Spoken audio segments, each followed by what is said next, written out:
नमस्कार, मैं हूं आपके साथ अनुष्का राय और आप देख रहे हैं इंडिया समाचार। का सुहावल का मर गया, पार्टी का गए लेकिन वहाँ सब गंदगी करके गए।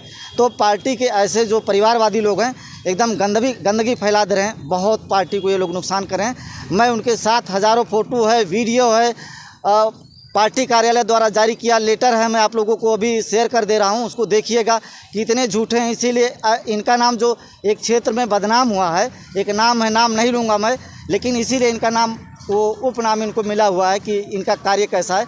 इतना बड़ा झूठ बोल रहे हैं, क्या बोले मैं इनको कि मैं पार्टी में हूँ नहीं। इनके लिए प्रसाद को क्या संदेश देंगे आप? अवधेश प्रसाद जी को बोलूँगा कि ऐसे कार्यकर्ताओं को अगर आप इग्नोर करते रहोगे, बोलोगे, पहचानेंगे नहीं।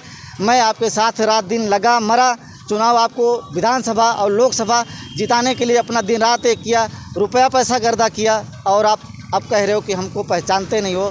तो मिल्कीपुर की जनता आपसे क्या आशा करेगी? मेरे जैसे युवा तो आपसे निराश हैं, हताश हैं, दुखी होकर के मैं सिर्फ आपसे ही दुखी हूँ अवधेश प्रसाद जी, और समाजवादी पार्टी से मुझे कोई शिकायत नहीं। क्या लगता है कि चुनाव आपकी समाजवादी पार्टी जीते? ऐसे कैंडिडेट रहेंगे जिनका क्षेत्र से कोई सरोकार नहीं, और ऐसे सांसद रहेंगे जिले में जो अपने निष्क्रिय पुत्र को इस तरीके का टिकट दिलाएंगे, तो जीत से बहुत दूर है। अभी हाल ही में अजीत प्रसाद के ऊपर आरोप लगा था कि किसी को धमकाने और डराने की कोशिश किए थे, उसके बावजूद परिवारवाद, आप ये समझ लीजिए कि तमाम कार्यकर्ता हैं जो रात दिन उनको टिकट मिलने के बाद लोकसभा का लड़ाते रहे, रुपया पैसा खर्चा किया, और कार्यकर्ता जो तमाम रहे, रात दिन मरे, उनको आश्वासन इनके द्वारा दिया गया, और जब चुनाव जीत गए तब इनको अपना सिर्फ पुत्र नजर आ रहा है। इससे ज़्यादा हम क्या कहें इनको। सिर्फ पार्टी में आप किस पद पे थे?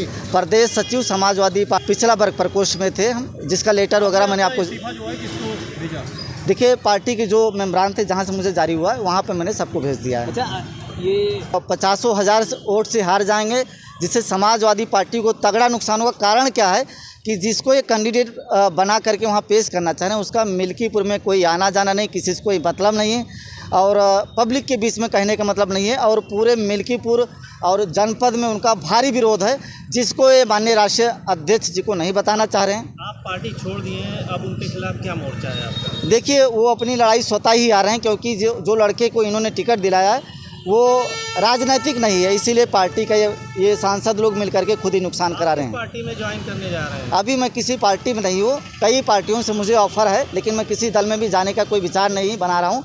अपने लोगों से राय मशवरा लूँगा। वैसे लोग कह रहे हैं कि भीम आर्मी से आप चुनाव लड़िए तो बसपा का वोट मिल सकता है, और भारी संख्या में मिल सकता है, चूँकि बहुजन समाज पार्टी उपचुनाव में अपना कैंडिडेट नहीं उतारे, लेकिन अभी अपने लोगों से विचार विमर्श करेंगे।